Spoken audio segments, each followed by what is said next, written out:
Bonjour à tous les amis, que la paix du Seigneur nous enveloppe et que la sagesse du grand Dieu nous aide à sortir des problèmes dans lesquels nous sommes souvent plongés. On a déjà fait une vidéo qui explique un peu la mutinerie qui a eu lieu, suite à laquelle le gouvernement de Côte d'Ivoire a donné suite favorable aux revendications, disons, à la principale revendication des mutins qui est le paiement d'une prime de guerre, promesse qui a été faite par un individu, mais malheureusement payée par le contribuable ivoirien. Maintenant, on va essayer de se pencher sur l'aspect politique même de cette affaire. On va essayer de découvrir les dessous de toute cette mascarade, de tout ce cinéma. La Côte d'Ivoire était sous embargo jusqu'au 28 avril 2016. En 2014, il y a eu d'abord une première mutinerie qui a été, on peut le dire, sévèrement matée. Ils sont dans les casernes après une promesse, mais ils ont vu que les chefs et certains ont été radiés de l'armée. Dès cet instant, donc, l'État de Côte d'Ivoire a commencé à faire mains et pieds pour qu'on lève l'embargo sur les armes. Parce qu'ils savaient que sans armes, si ça se répétait, ils auraient de la peine à se défendre contre des mutins. Surtout qu'un même rapport de inspecteur de l'ONU pour la mission ONUC en Côte d'Ivoire avait déjà commencé à sortir des résultats comme quoi Soro Guillaume avait déjà acquis du matériel militaire dans le dos de l'État de Côte d'Ivoire. Ça montre même déjà la non-maîtrise du pouvoir par celui qui est au pouvoir. Car quand quelqu'un est capable, de manière individuelle, d'acquérir des armes, alors que le pays est sous embargo, et que la personne sait qu'il n'y aura aucune sanction, ça nous montre évidemment que ce qui va venir après est beaucoup plus douloureux que ce qu'on a déjà vécu. Dès lors que l'embargo est levé en 2016, la Côte d'Ivoire va essayer d'acquérir des armes. Mais malheureusement pour le président Alassane Ouattara, les finances de l'État ont chuté dans la même année 2016.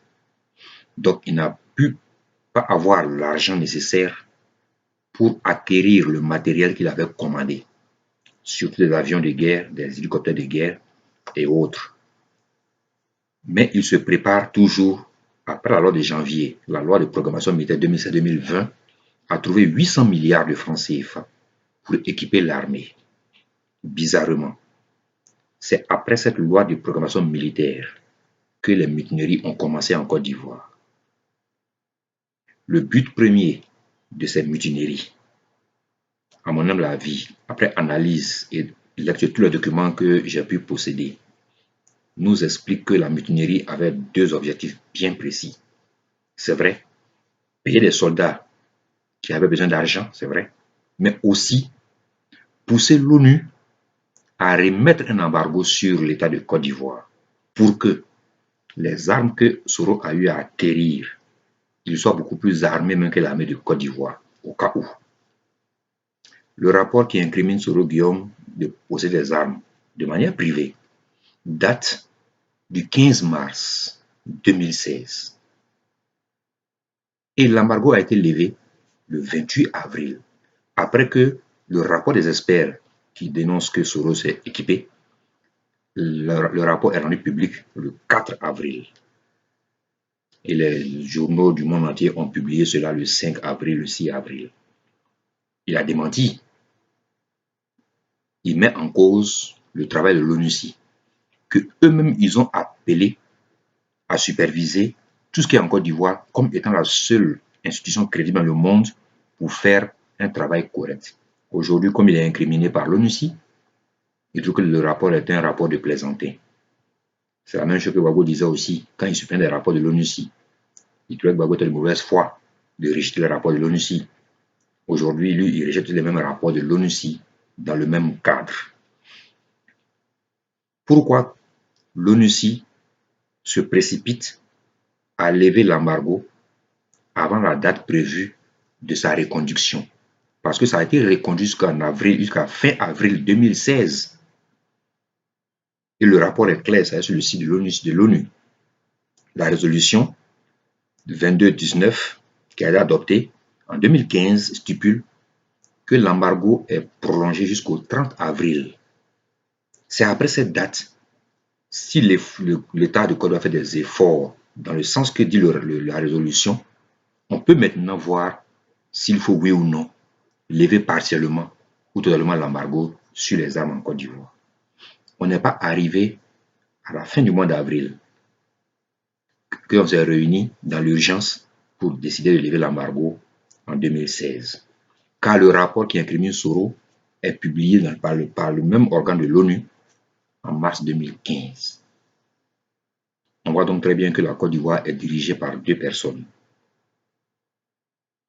qui ont pris les Ivoiriens en otage par rapport à leur ambition politique. Le danger que nous courons, c'est le danger de voir 2020 ne pas être une année d'élection démocratique, mais être le début d'une longue période de dictature qui ne dit pas son nom. Car, d'après ce que l'ONUC nous dit, l'ONUC compte quitter la Côte d'Ivoire en fin juin 2017, estimant que leur présence n'est plus nécessaire en Côte d'Ivoire. C'est cette partie qui me force à parler en fait. L'ONU décrète, organise en Côte d'Ivoire une mission qu'on appelle ONUCI. Cette mission travaille sur le territoire ivoirien et rend des rapports aux organes concernés à l'ONU, à New York. Un organe de l'ONUCI trouve qu'un Ivoirien, un civil ivoirien, détient un armement supérieur même à l'armement de l'État de Côte d'Ivoire. C'est maintenant qu'on sait que quelqu'un s'est équipé, qu'eux ils disent qu'ils vont quitter. Ceux qui savent lire entre les lignes vont comprendre ce que je vais dire. La Nations Unies ne veut pas être témoin du carnage qui aura lieu, comme ce qui se passe actuellement en RDC. Car ce n'est pas la même situation. Parce qu'en RDC, c'est plus des gangs qui exploitent quelque chose, alors qu'en Côte d'Ivoire, ce n'est pas des gangs qui exploitent. Ce sont des personnalités, des chefs d'institution. Mes chers frères et sœurs ivoiriens, ivoiriennes, je crois que le temps de se réveiller, d'arrêter de rêver est arrivé. Quand l'ONU s'est dit qu'on ferme notre mission en fin juin 2017, après avoir indiqué à l'ONU qu'un des potentiels candidats est super armé, que nous, on ne peut pas être témoin de ce qu'il va faire avec ses armes, ça veut dire beaucoup de choses. Moi, je pense qu'il serait temps pour que les partis politiques, au lieu de se manger entre eux, comme dans le FPI par exemple, comme le leader et autres, doivent plutôt se réunir, faire des missions dans le pays profond, expliquer les choses réelles aux populations. Elles vont comprendre. C'est parce que les populations sont omnubilées par les politiques qui sont absents aujourd'hui. Les seuls qui parlent aux Ivoiriens, ce sont les mêmes RDR et autres. Même le PDCI à la touche. C'est pour dire qu'aujourd'hui, la pensée tend vers plus la pensée unique que la pensée plurielle. Pas par la faute du pouvoir en ce moment, mais par l'incompétence même des partis d'opposition qui préfèrent se quereller entre eux que de lutter pour éveiller la conscience de la population ivoirienne pour dire attention. L'ONUCI quitte la Côte d'Ivoire en 2017 normalement, sachant très bien qu'ils ont levé un embargo pour que la Côte d'Ivoire s'équipe. Parce qu'un de leurs, qui n'est plus en bonne senteur de sainteté avec eux, s'est équipé. On craint qu'ils vous prennent en otage pour leur ambition politique. C'est ce qui doit être le bâton de pèlerin aujourd'hui des partis d'opposition.